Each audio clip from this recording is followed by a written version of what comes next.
Hi friends. நான் இப்போ எந்த ஸ்டாக்கை பற்றி அனலைஸ் பண்ண போகிறேன்னு பார்த்தீங்கன்னா ப்ரிக்கால். இதோட சார்ட் அண்ட் ஃபண்டமெண்டலை தான் அனலைஸ் பண்ண போகிறேன். இது இப்போ எங்கே ட்ரேட் ஆகிட்டு இருக்குன்னு பார்த்தீங்கன்னா 372ல். இன்னும் ஃபர்தராக இது மேலே போகிறதுக்கு வாய்ப்பு இருந்தால் இது வரைக்கும் மேலே போகும் அப்படின்னு சொல்லிட்டு நான் ஃபிப்னாச்சி பண்ணி பார்க்க போகிறேன். 2018 இருக்கிற ஹைக்கும் 2019 இருக்கிற லோவுக்கும் ஃபிப்னாச்சி பண்ணி பார்க்குறேன். அடுத்த டார்கெட்டாக இது வரைக்கும் போகிறதுக்கு வாய்ப்பு இருக்குன்னா 450 வரைக்குமே ரீச் ஆகிறதுக்கு வாய்ப்பு இருக்குது. அதாவது இந்த 390th பிரேக் பண்ணி மேலே போணுச்சுன்னா இது 450 வரைக்குமே புல்லிஷ் ஆகிறதுக்கு வாய்ப்பு இருக்குது. ஒருவேளை இந்த இடத்துல இது கரெக்ஷனாகி கீழே வந்துச்சுன்னா எங்கே இது சப்போர்ட்டை எடுத்துக்கிறதுக்கு வாய்ப்பு இருக்குன்னு சொல்லிட்டு நம்ம ஃபிப்னாச்சி பண்ணி பார்ப்போம். அதாவது 2019 இருக்கிற லோவுக்கும் 2024 இருக்கிற ஹைக்கும் ஃபிப்னாச்சி பண்ணி பார்க்குறேன். இது அடுத்த சப்போர்ட்டாக எங்கே எடுக்கிறதுக்கு வாய்ப்பு இருக்குன்னா 305, அதாவது 300 கிட்ட சப்போர்ட் எடுத்துக்கிறதுக்கு வாய்ப்பு இருக்கதா காமிக்குது. இதையும் ஒரு வேளை பிரேக் பண்ணிடுச்சுன்னா இது அடுத்த சப்போர்ட்டாக 250 வரைக்குமே ரீச் ஆகிறதுக்கு வாய்ப்பு இருக்குது. இந்த 250யுமே இது பிரேக் பண்ணிச்சுன்னா அடுத்த சப்போர்ட் பார்த்திங்கன்னா 206 கிட்ட தான் இருக்குது. இந்த இடம் வந்துச்சுன்னா இது கண்டிப்பாக ரெக்கவர் ஆகிறதுக்கு அதிக வாய்ப்பு இருக்குது. எதனாலன்னு பார்த்தீங்கன்னா மோஸ்ட் ஆஃப் த ஸ்டாக் 50% கரெக்ஷனாக ஆகிடுச்சுன்னா அடுத்தது இதை சப்போர்ட் எடுத்துக்கிறதுக்கு தான் வாய்ப்பு இருக்குது.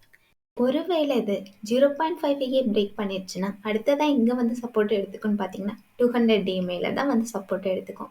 இப்போ 200 DMA எங்கே இருக்குன்னு பார்த்தீங்கன்னா 145 கிட்ட இருக்குது. ஸோ கரெக்ஷன் ஆகும் போதுமே இது 145 கிட்ட தான் இந்த 200 DMAன்னு இருக்குன்னு சொல்ல முடியாது. கொஞ்சம் ரைஸ் ஆகி எங்கே இந்த 200 DMA இருக்குதோ அந்த இடத்துல இது சப்போர்ட் எடுத்துக்கிறதுக்கு வாய்ப்பு இருக்குது. RSI பார்த்தீங்கன்னா 65 கிட்ட இருக்கு.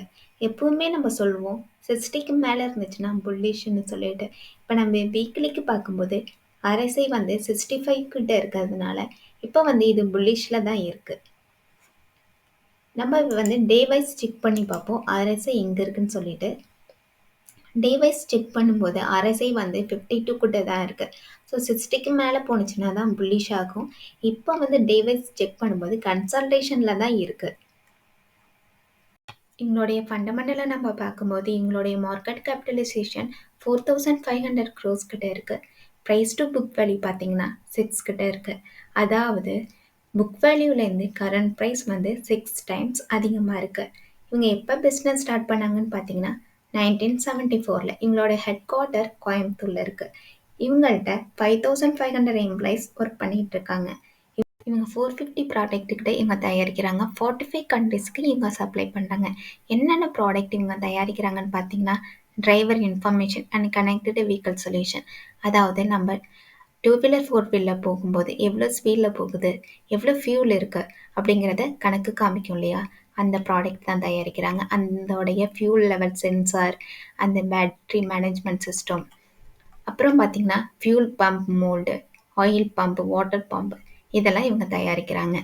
உங்களுடைய மேஜர் கஸ்டமர் யாருன்னு பார்த்தீங்கன்னா Bajaj, BMW, TVS, Suzuki, Royal Enfield, Mahindra, Yamaha, Renault, Nissan, Tata Hitachi, JCB, இவங்களுக்கெல்லாம் இவங்களுடைய ப்ராடக்டை சப்ளை பண்ணுறாங்க.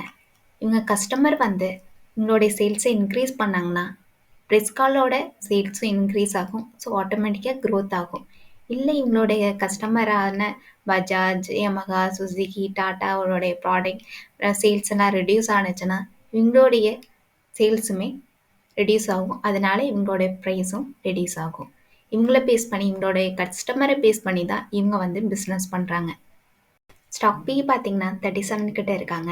இண்டஸ்ட்ரி பிஇயோட கம்பேர் பண்ணும்போது ஸ்டாக் பிஇ நல்ல ஃபேராகவே இருக்குது. ROCயும் ROEயும் 15%க்கு மேலேயே இருக்காங்க. ஏர்னிங் பர் ஷேர் 10 rupees கிட்ட இருக்குது. இவங்களோட டெப்ட் 0.12 கிட்ட இருக்குது. ப்ரொமோட்டர் ஹோல்டிங் 38% தான் இருக்காங்க. ஆனால் லாஸ்ட் 3 இயர்ஸில் இவங்க 2% கிட்ட இவங்களோட ஸ்டேக்கை இன்க்ரீஸ் பண்ணியிருக்காங்க. FII ஹோல்டிங் பார்த்தீங்கன்னா 6.5% கிட்ட தான் இருக்குது. லாஸ்ட் 3 இயர்ஸில் இவங்க 4% கிட்ட இவங்களோட ஸ்டேக்கை ரெடியூஸ் பண்ணியிருக்காங்க.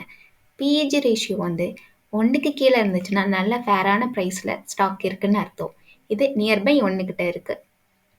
கரண்ட் ரேஷியோ பார்த்தீங்கன்னா 2க்கு மேலே இருக்கணும். ஆனால் இது 1.31 கிட்ட தான் கரண்ட் ரேஷியோ இருக்குது. ஃப்ரீ கேஷ் ஃப்ளோ பார்த்தீங்கன்னா 42 கிட்ட இருக்குது. இவங்க லாஸ்ட் 3 இயர்ஸில் இவங்க சேல்ஸ் எவ்வளோ பண்ணியிருக்காங்கன்னா 16% கிட்ட இவங்க சேல்ஸ் காமிச்சிருக்காங்க. ப்ராஃபிட் லாஸ்ட் 3 இயர்ஸில் 47% இவங்களுடைய ப்ராஃபிட்டை காமிச்சிருக்காங்க. இவங்களுடைய சேல்ஸ் க்ரோத் எப்படி இருக்குன்னு நம்ம பார்க்கும்போது குவார்ட்டர் அண்ட் குவார்ட்டர் கம்பேர் பண்ணும்போது லிமிட்டடாக இவங்களோட சேல்ஸ் இன்க்ரீஸ் ஆகிருக்கு. அதாவது ஜூன் வந்து 537 இருந்திருக்கு இவங்களுடைய சேல்ஸு. செப்டம்பரில் பார்க்கும்போது 578 இன்க்ரீஸ் ஆகிருக்கு. நெட் ப்ராஃபிட் பார்த்தீங்கன்னா ஜூனில் வந்து 32 இருந்திருக்கு, செப்டம்பரில் வந்து 33 இன்க்ரீஸ் ஆகிருக்கு. இயர் ஆன் இயர் பார்க்கும்போது மார்ச் 2022ல் 1545 க்ரோஸ் கிட்ட காமிச்சிருக்காங்க. அதுவே மார்ச் 2023ல் 1958 கிட்ட இவங்க சேல்ஸ் காமிச்சிருக்காங்க. So year on year compare பண்ணும்போது இவங்களுடைய சேல்ஸ் நல்லா அதிகரிச்சிருக்கு. நெட் ப்ராஃபிட் பார்த்தீங்கன்னா மார்ச் 2022ல் 51 தான் இருந்திருக்காங்க. ஆனால் மார்ச் 2023ல் 125 வரைக்குமே இவங்க ப்ராஃபிட் பார்த்துருக்காங்க. அப்புறம் பார்த்தீங்கன்னா இவங்க வந்து ப்ரொமோட்டர் ஹோல்டிங் 38% இருக்கிறது நம்ம பார்த்தோம். எஃப்ஐயும் 6% கிட்ட இருக்காங்க. டிஐ பார்த்தீங்கன்னா 7% கிட்ட இருக்காங்க. பப்ளிக் வந்து 48% கிட்ட இருக்காங்க. உங்களுக்கு இந்த வீடியோ பிடிச்சிருந்துச்சுன்னா லைக் பண்ணுங்கள், சப்ஸ்கிரைப் பண்ணுங்கள். இந்த வீடியோ பார்த்தீங்கன்னா எஜுகேஷன் பர்பஸ்க்காக தான். நீங்கள் ஃபர்தராக இன்வெஸ்ட்மெண்ட் பண்ணணும்னு நினச்சிங்கன்னா உங்களுடைய ஃபினான்சியல் அட்வைசரை கன்சல்ட் பண்ணிக்கிட்டு பை பண்ணுங்கள், செல் பண்ணுங்கள். தேங்க்யூ.